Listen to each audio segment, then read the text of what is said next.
There's something no one talks about until it's too late. Not at the dinner table, not on your feed, not even in most churches. It's this quiet, growing question we all carry. What really happens when I die? We laugh it off, we distract ourselves, but deep down, it lingers. Because you can feel it, the weight, the unknown. And if your soul isn't prepared, you'll feel it even more when the time comes. But here's the truth most never hear. You were never meant to fear the end. You were meant to prepare for what comes after. And that preparation doesn't start someday. It starts now. This message is your wake-up call, not to run from death, but to live with eternal direction, to walk aligned, aware, awake. So before we go further, declare it in the comments like a spiritual banner. My soul belongs to eternity, and I'm preparing it today. Subscribe now and join a movement of souls choosing awareness over avoidance, wisdom over noise, and truth over fear. The final breath. The moment the soul leaves the body. There comes a moment, quiet, often unnoticed, when the body no longer responds. The chest falls still, the eyes lose their light, and time seems to pause. But beneath this silence, something stirs. The soul, the eternal thread woven through every heartbeat, begins to loosen from its earthly form. For years you may have ignored it, distracted by screens and deadlines, but in this final breath, the soul cannot be ignored. It knows, it feels, it remembers, and now it begins to rise, leaving behind the shell it once called home. This separation isn't the same for everyone. For some, it's gentle, like drifting off to sleep. For others, it's sudden, even violent, like being pulled through a tunnel with no warning. What determines the difference? Often it's the weight of one's spiritual life. A soul rooted in prayer, grounded in the wisdom of the gospel, feels light, lifted by divine hands.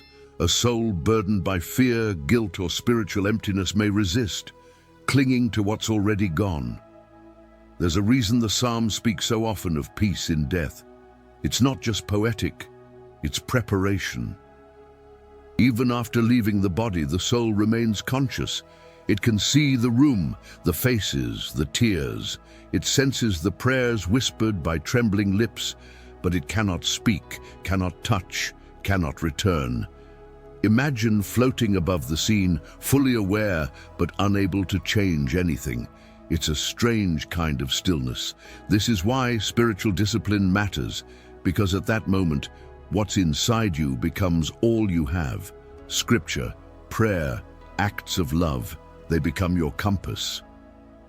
The soul searches for something familiar, something safe, and if you've walked with God, that presence will not be far.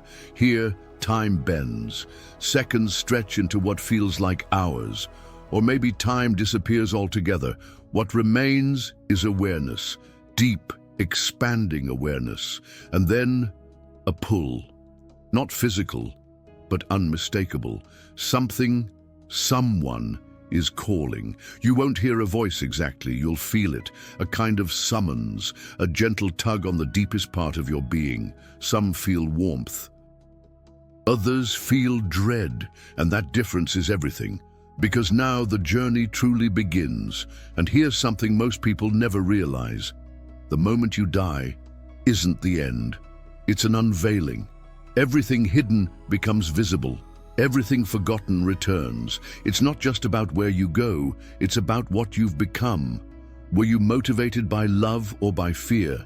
Did you inspire those around you? Did your life reflect wisdom or distraction? These questions don't wait for a eulogy. They meet you the moment your breath leaves, and the answers are no longer hidden. This is where eternity opens its first door. The soul, now weightless yet burdened by memory, feels the path forming beneath it. It doesn't choose randomly, it's drawn by resonance, drawn by truth. The first step is made not with feet, but with surrender. And as the soul moves forward, it enters a place between a passage where the echoes of life still linger. This, dear listener, is where the shadows begin to form.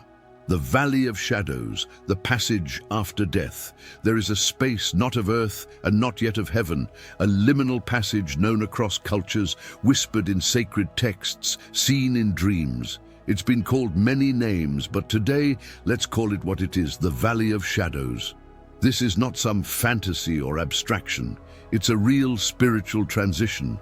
The moment the soul departs the body, it doesn't simply arrive, it travels.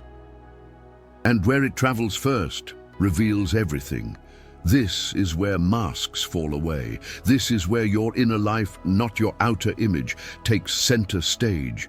The deeper truth begins to rise. Here in this valley, the soul walks through a review of its own existence, not like a slideshow, more like a full immersion. You don't just remember what you did, you feel what others felt because of what you did. The anger you released, the healing you offered, the silence you chose when a voice was needed. This is where wisdom begins to take root, and this is not judgment, not yet. This is reflection, and that's crucial, because it's in reflection that transformation becomes possible. It's a spiritual law. Awareness precedes change. Now let me tell you, some souls linger here. They get stuck. Why? Because they won't let go. They deny what's happening. They refuse to face the reality of who they became. They resist truth. And here's the truth. Resistance always traps you. Just like in life, where avoiding hard conversations creates cycles of pain, in death, avoiding the truth creates shadows. Think about that. The shadows in this valley aren't around you, they're in you. The good news, you're not alone. Never. God sends help, always. But you must be willing to receive it. Throughout Scripture, this space is hinted at. It's the wilderness Jesus walked through. It's the valley King David spoke of in Psalm 23. Though I walk through the valley of the shadow of death, I will fear no evil. Not because there's no evil, but because the presence of God endures even here. This is where the soul is invited to remember. Not the memories of earth, but the spiritual truths that preceded them. It's where inspiration starts whispering again.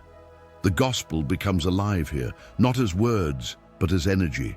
Real, radiant, undeniable.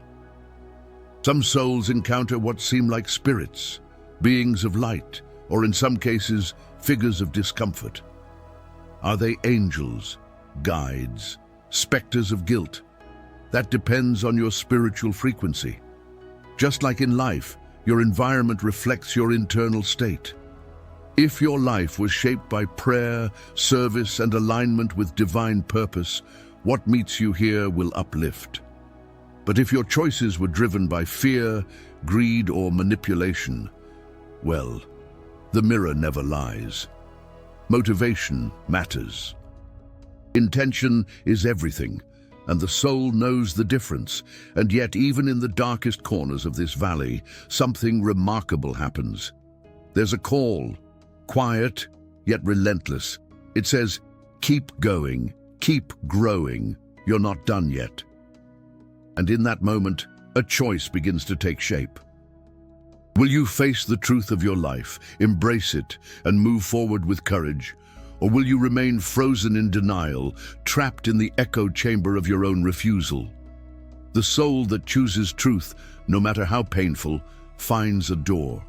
And beyond that door, the self awaits.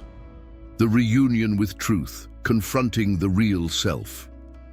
At some point in this journey, the soul comes to a standstill, not because it's lost, but because it's about to look in the mirror. And not the mirror you passed in the hallway. This is a spiritual mirror, one that reflects who you truly became. Not what the world thought, not what you pretended, but what you are. The ego is gone now. Titles don't follow you. Bank accounts, irrelevant. Followers, fame, applause, all echoes. In this place, only truth remains. And for many, that realization is more sobering than death itself. Now let's be honest, this is a hard moment, but it's also holy. You see, we spend our lives curating an identity. We wear masks, we build images. We learn to survive in a world obsessed with appearance. But when the soul sees itself, there's no hiding. That moment is sacred. Why? Because it's the birthplace of transformation. Real spiritual progress begins with honest self-assessment. The soul doesn't just observe its life, it feels it. Every choice, every word, every silence. And suddenly, the weight of those moments is no longer theoretical. It's personal. Some souls cry here, and not with regret, but with revelation. They see what they became. Some ran from love, others withheld it. Some lived in fear, others in resentment. The consequences echo across eternity. But here's the power in this moment. You're not being punished, you're being revealed. The gospel was never about shame. It was always about light, and light shows things as they really are. This is the soul's chance to take ownership, and there's wisdom in ownership.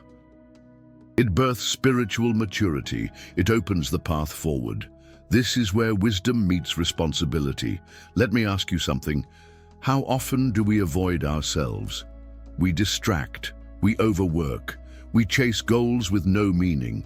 And underneath it all, the soul whispers, "I'm still here." That whisper becomes a shout in this phase of the journey. And it's not condemning, it's inviting. The Bible says, "Search me, O God, and know my heart." That's what's happening here. It's not a courtroom. It's a communion, and in that communion the soul begins to understand what mattered, understand what was missed, and most importantly, understand what still can be. This is where mercy begins to bloom. Many, for the first time, ask for it, not with words but with awareness. You don't need to recite scripture, you become it. You feel the wisdom of Proverbs, the weight of Ecclesiastes, the love of Christ. You remember the prayers you prayed in the dark, the ones that felt like they bounced off the ceiling. Here they return, not as echoes but as evidence. You were never alone. And now, in this sacred unveiling, the spiritual dimension reveals its most powerful truth. Every moment mattered. And yet, even as the soul absorbs this immense clarity, the journey is far from over. No, it's just deepening. Because once you've seen your true self, you're ready to face the next reality. The judgment you feared isn't punishment, it's precision. The next phase will not measure what you did alone, but why you did it. The heart behind the action, the spirit behind the smile, the soul behind the silence. And that, my friend, changes everything. The celestial scale, the judgment of the soul's intent. Now we arrive at a place not bound by walls, but by truth. A space where divine intelligence operates with perfect order, with unshakable justice, and above all, with love. This isn't a courtroom. It's a calibration chamber. Picture a scale, not of law but of light, and on one side is every action you ever took, while on the other, every intention that fueled it. Here, the weight isn't determined by applause or appearances, it's determined by alignment. Alignment with truth, alignment with the Spirit of God. That's the real metric. Let's make something clear. This isn't where the soul is sentenced. It's where the soul is shown. There are no words spoken. There's no accuser, no defense, just presence. Divine presence, all-knowing, all-loving, all-revealing, and in that presence everything makes sense. You begin to understand why every prayer mattered, why every moment of stillness, every act of kindness, every inner decision, even the ones no one saw, left a mark. You're not punished for your choices. You simply become the result of them. That's divine law. That's spiritual precision. Now consider this. A person can build orphanages, donate millions, and feed nations. and still feel a weight here. Why? Because if those acts were done for recognition, ego, or guilt, they carry a different vibration. On the other hand, someone who gave their last piece of bread with sincere love, unseen by the world, can radiate light in this space. That's what the gospel teaches. That's what Christ lived. He watched motives. He honored the heart. The celestial scale responds not to how loud you lived, but how aligned you lived. And that alignment, it's not achieved through rituals or checklists. It's cultivated through motivation, through prayer, through spiritual awareness, through the willingness to let God refine your thoughts, not just your behaviors. You've read it before. Man looks at the outward appearance, but the Lord looks at the heart. That scripture becomes fully alive here. The weight of your soul isn't measured in what you did, but in who you became through it. It's a moment of absolute clarity. No guilt, no blame, just truth. And truth sets the path ahead. Here, spiritual beings may be present, not as judges, but as witnesses. Their presence radiates peace. They're not here to scold. They're here to affirm, to confirm, to reveal. Your soul's energy tells the whole story. No words needed. You may feel the presence of those you've wronged and those who forgave you. You may see ripples you never imagined, small decisions that created waves in lives you never knew. And through it all, God remains. Not distant, not angry, present, loving, clear. And then, when all has been seen, felt, understood, a shift occurs. A direction is given, not forced. The soul isn't sent somewhere.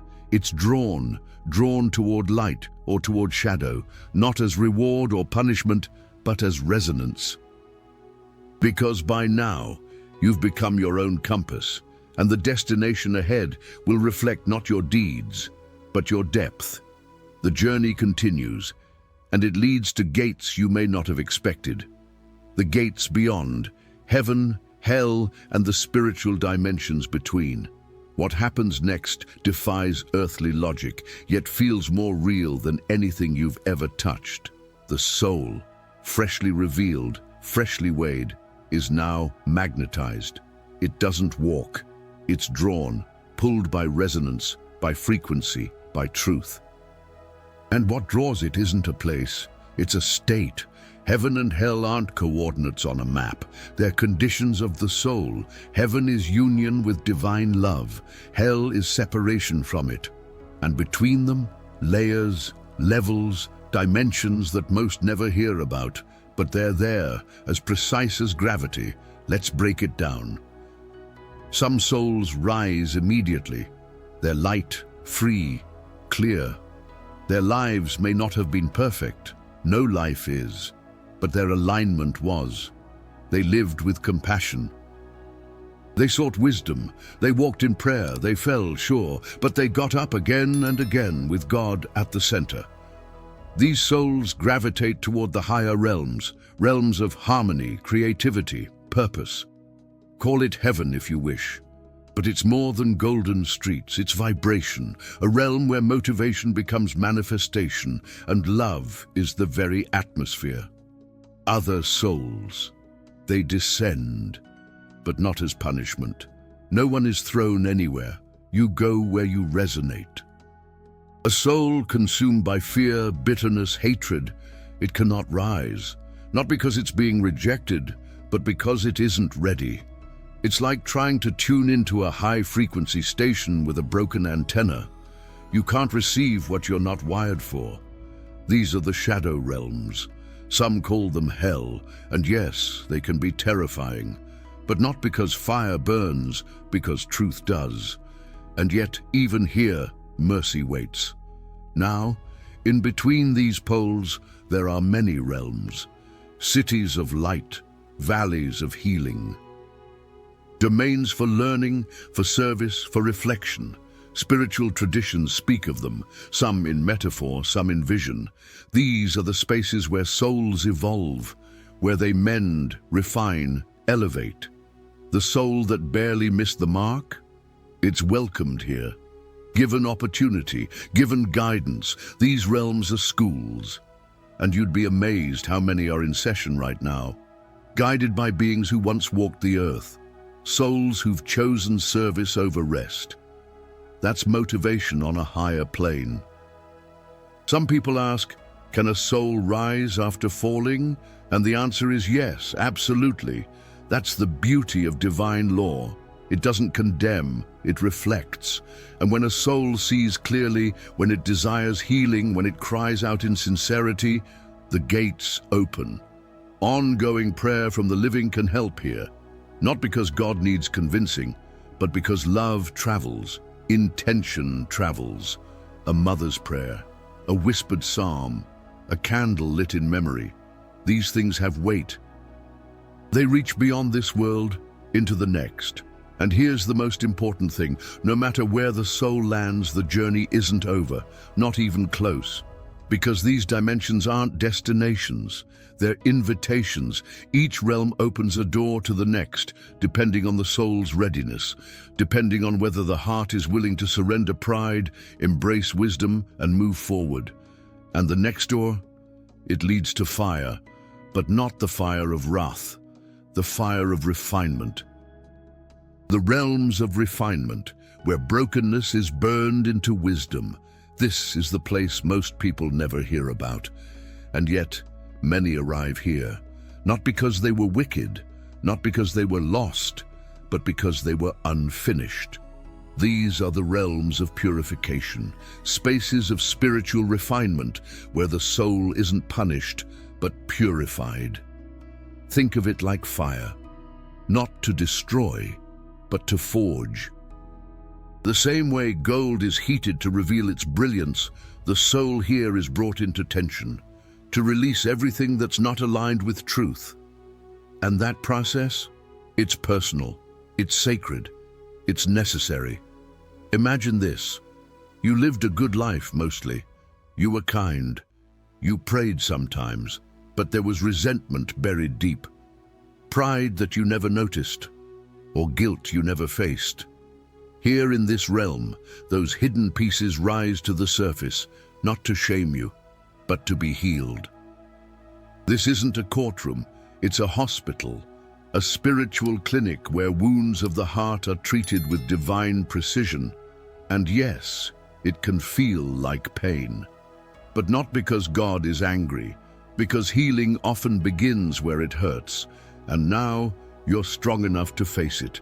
The soul doesn't walk this alone. There are guides here, spiritual physicians. Some are angels, some are advanced souls who chose service over ascension. They help, they comfort, they teach. They guide the soul through layers of understanding, why you made that choice, why that moment mattered, what you missed, and what you can now release. This is transformation in its purest form. Wisdom begins to awaken. Motivation shifts from regret to realization, from pain to purpose. That's the power of these realms. You don't just survive them, you grow through them. Prayer plays a major role here. Prayers from the living, from children, from spouses, from strangers even, become like waves of light that wash over the soul. A whispered psalm, a moment of intercession, a tearful plea. They penetrate dimensions, because love isn't bound by time. And when you pray for someone who's passed, you're not speaking into silence, you're sending fuel. Fuel for their journey, fuel for their healing. This is why intercessory prayer matters. This is why intention echoes beyond the veil. It's not about superstition, it's about spiritual law, and still, even in this sacred fire, there is choice. Some souls resist. They want to cling to old identities, to bitterness, to victimhood, and so they remain, not by force, but by frequency. Others surrender, they let go, they open, and the moment they do, a shift occurs. The weight begins to lift, the soul begins to rise. Because remember, God never locks the door. The only key needed is willingness. Willingness to evolve. To embrace a higher truth. to be made whole again. But refinement isn't the end, it's preparation. These realms don't hold you. They ready you for what's next, for purpose beyond purification, for work beyond healing. Because once a soul is restored, there comes a call, a mission, a new assignment, and that call, it comes from above. The higher call, assignments after death. Not every soul settles into stillness after healing. Some are called again, upward, outward, to new assignments beyond the veil. These are the souls who, through fire and grace, have become ready. Not ready for reward, but ready for responsibility. In the spiritual world, elevation isn't status, it's service. And the ones who answer this higher call become carriers of light. They guide, protect, inspire. They enter the dreams of the grieving. They whisper truth in the ear of the doubtful. They act not through ego, but through love. And their presence is felt even when their name is forgotten. These are the ones who carry the wisdom of both worlds. They've seen the cost of pride. They've endured the journey of purification. And now they help others walk it with gentleness, with clarity, with spiritual authority. Think about it. The peace you felt in a moment of despair, the sudden courage when you were ready to give up. Sometimes those aren't thoughts. They're assignments in action. Heaven dispatches help, often through those who once walked the same broken roads you're on now.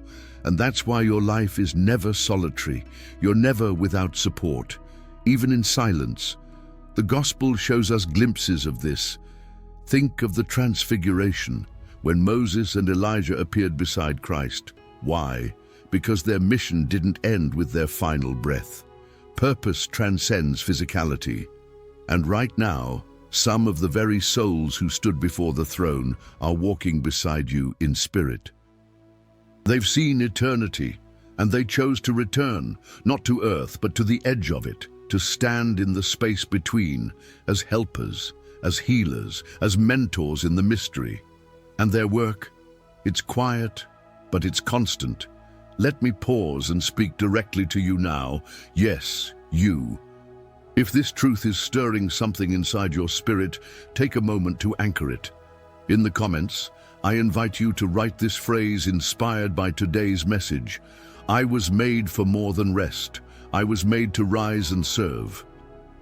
Write it not as a gesture, but as a declaration, a spiritual signature. And if this message has awakened something in you, if it's opened a window where there once was a wall, leave a like, not for the algorithm, for your agreement, for your alignment, for your growth. And if you're here right now, still listening, still leaning in, understand this. It's not random. You were led, and we're building something together. Not just content, but consciousness. This channel is a space of spiritual mentorship, of clarity, of divine momentum. So if your spirit is hungry, if your heart is open, if your journey is just beginning, subscribe. Not as a follower, but as a participant in what God is unfolding. You belong here. You're needed here. We grow together, because after the soul accepts this sacred work, its journey deepens. Not in rest, but in rhythm. Not in silence, but in sacred sound. There's still more. There's a mission beyond the veil. And there's a new chapter, written not in ink, but in intention. The new assignment, preparing the soul for rebirth. There comes a moment, not of ending, but of re-entry. The soul, now clear and calibrated, stands at the edge of a choice: to return, to descend, to re-enter the world it once left, but this time with purpose. This is not reincarnation as casual folklore suggests. This is reincarnation as divine strategy, a sacred reassignment. Souls don't return by accident. They are guided, mentored, sent with precision. This is where destiny takes shape, not in dreams, but in design.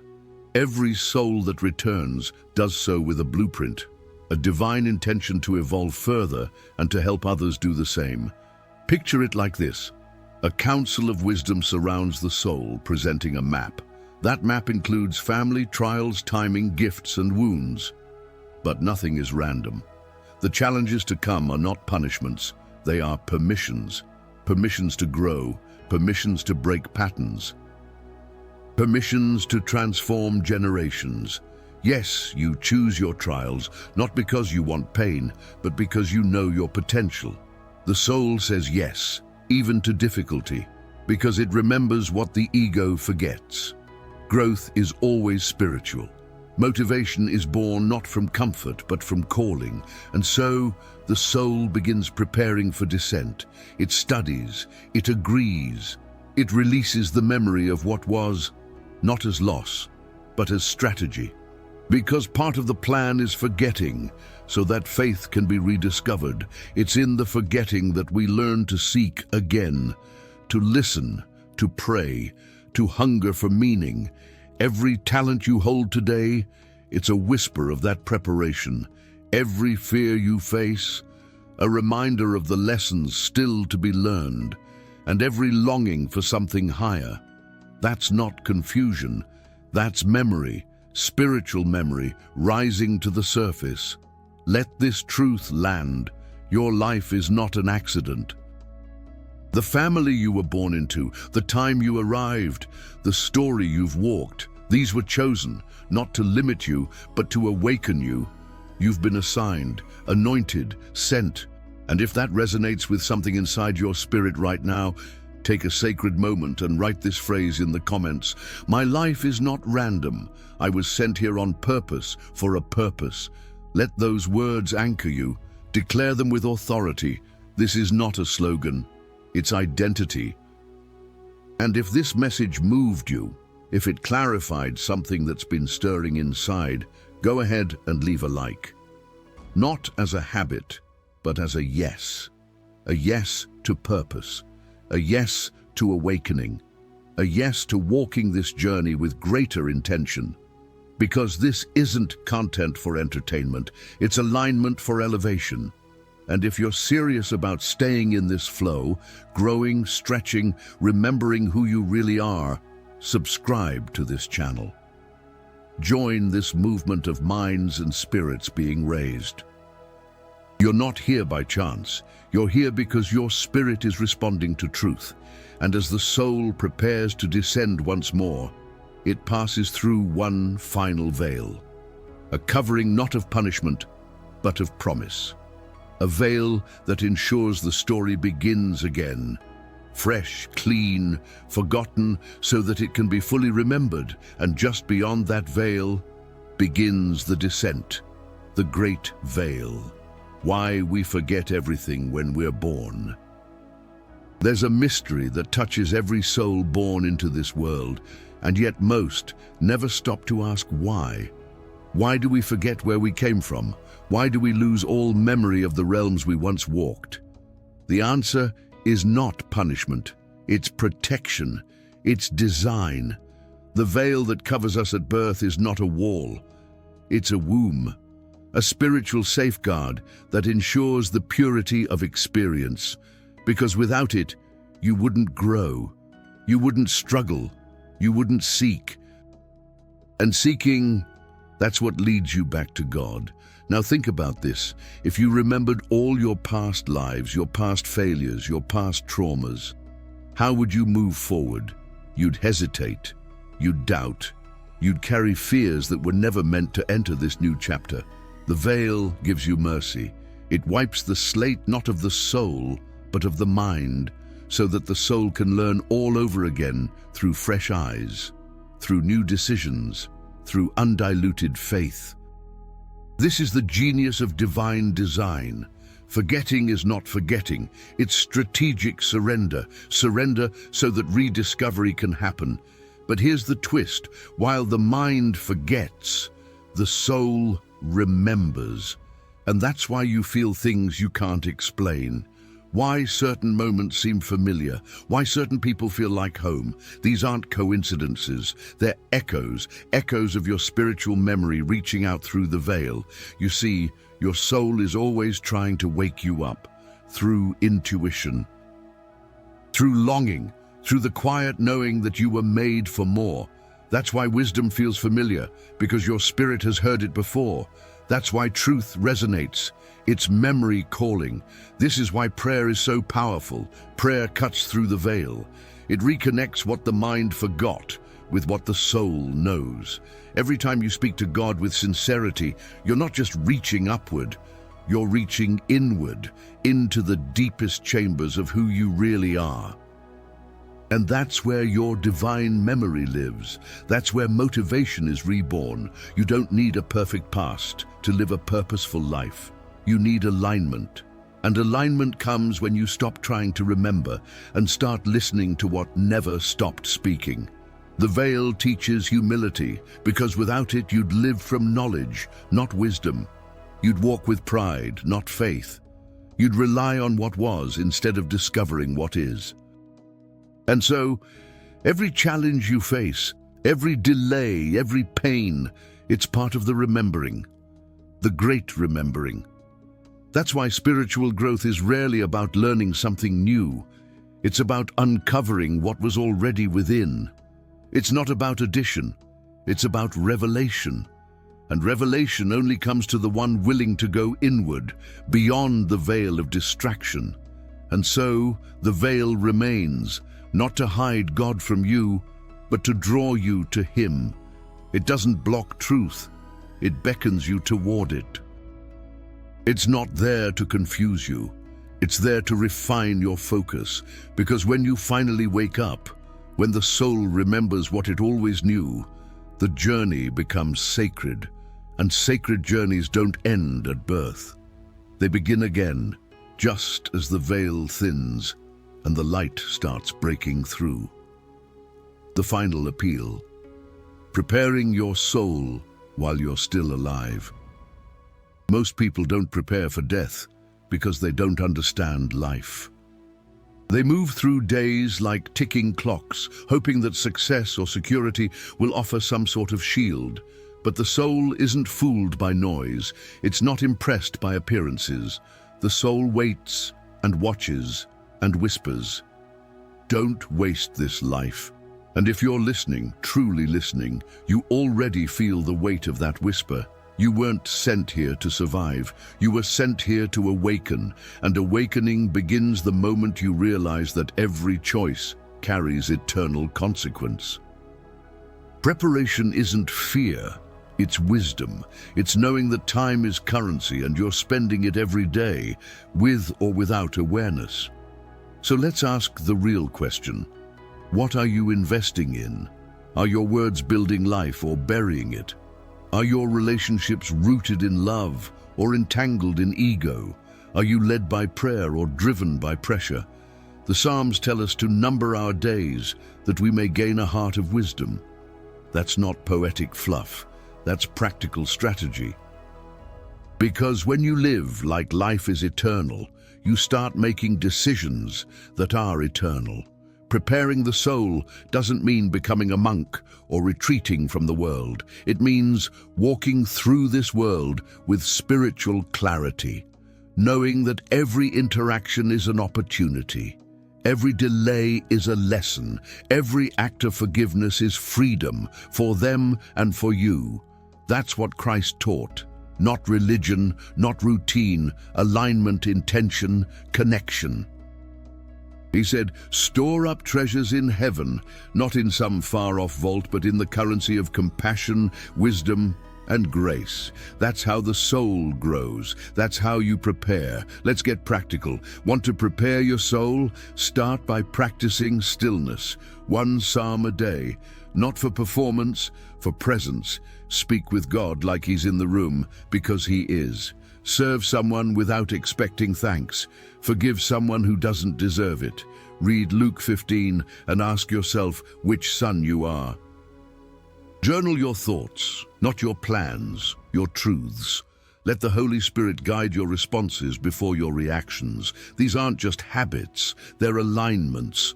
They recalibrate your inner world to match your divine assignment. And here's what most people miss. Preparation is less about doing more and more about being different. It's about operating from the inside out. living from a state of constant prayer, not constant pressure, you start to notice what others miss. You see the sacred in the ordinary.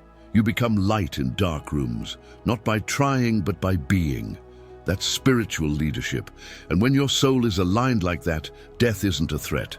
It's a transition, not an end, but an arrival. And you'll be ready. Not perfect, ready. So prepare, not later, now. Because you're not just living a life, you're building a legacy your spirit will walk through. And when that final moment comes, and the breath leaves your body, and the soul rises to face truth, may it rise light. May it rise strong. May it rise already aligned with where it's going next. Now that you've seen the full picture, the soul's journey from breath to brilliance, from silence to eternity, the question is no longer what happens when you die. The real question is, what are you doing while you're alive? Because you're not waiting for purpose. You're in the middle of it. Every moment, every thought, every decision, it's building something. And whether you know it or not, you are shaping the frequency your soul will carry beyond this life. This isn't theory, this is law, this is legacy, this is truth. So let me ask you, are you really living like your soul matters? Are you feeding your spirit the way you feed your distractions? When was the last time you prayed like it wasn't just habit, but hunger? When was the last time you forgave someone and felt the chains fall from your back? This isn't about guilt. This is about awakening. And awakening begins when you stop outsourcing your salvation to others and start taking ownership of your alignment. Because this life you're living, it's your classroom, your workshop, your proving ground. You've walked with me through realms beyond sight, through valleys of reflection, through fire and refinement, through divine judgment and celestial mercy. You've seen that death is not darkness, it's diagnosis, it reveals, it clarifies, and it sends you forward, but only with what you've carried within. That's why the most urgent work isn't changing the world, it's changing your alignment. The moment you do that, your world will change. That's spiritual law. That's the gospel in action. So what do you do now? You act, you recalibrate, you lean into God like never before. You open the word with expectation, not obligation. Start with Psalm 51. Read it aloud, make it your mirror. Let it break you and rebuild you. Call someone you've been avoiding. Bless someone who can't repay you. Pray like the veil is thin, because it is. Because the moment you start moving in alignment, heaven starts moving with you. That's not magic. That's how the Spirit works. But don't stop here. Don't let this be just another video, another feeling that fades. Let it be ignition. Let it provoke something inside you to rise. Because the soul that's aware but unmoved is still asleep, and you were made to wake up, to walk this life as a light, to lead others home by the way you live, speak, and love. So if this message hits something in you, don't ignore it. Respond, reflect, move, because truth only transforms those who engage it. Now I'll leave you with this. What if your entire life, everything you've lived, every pain you've endured, was preparing you for this exact moment of clarity? What will you do with it? The next step is yours, but you won't walk it alone. So if this message has lit something inside you, I invite you. Join this journey. Subscribe. Activate the bell. This isn't a channel, it's a calling, and your soul just answered.